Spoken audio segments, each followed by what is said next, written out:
മക്കളെ, ഇന്നത്തെ ദിവസത്തിന്റെ പ്രത്യേകത എന്താണെന്നറിയോ?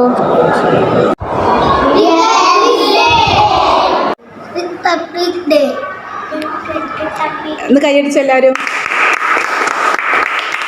ഇന്ത്യ ബ്രിട്ടീഷ് ഭരണത്തിൽ നിന്നും മോചിതമായി ഒരു പരമോന്നത ഗണതന്ത്ര രാജ്യമായതിൻ്റെ ഓർമ്മയ്ക്കായി ജനുവരി 26 ആഘോഷിക്കുന്നതിനെയാണ് റിപ്പബ്ലിക് ദിനം എന്നറിയപ്പെടുന്നത്.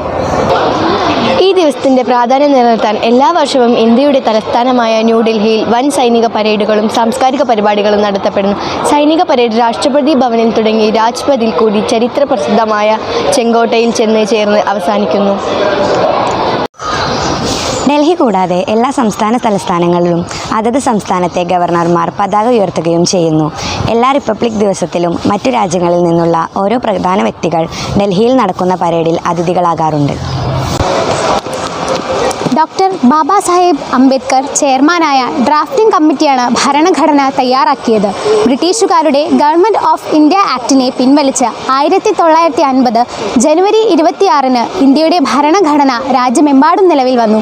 ഇന്ത്യയുടെ പരമോന്നത ഭരണഘടന നിലവിൽ വന്നതിൻ്റെ ഓർമ്മയ്ക്കായാണ് ജനുവരി 26 രാജ്യം റിപ്പബ്ലിക് ദിനമായി ആഘോഷിക്കുന്നത്. എല്ലാവർക്കും റിപ്പബ്ലിക് ഡേയുടെ മലയാളം എന്താണെന്നറിയോ? റിപ്പബ്ലിക് ദിനത്തിന് മലയാളത്തിൽ പറയുന്ന വാക്കാണ് ഗണതന്ത്ര ദിനം. എല്ലാവരും പറയേ. ഗണതന്ത്ര ദിനം.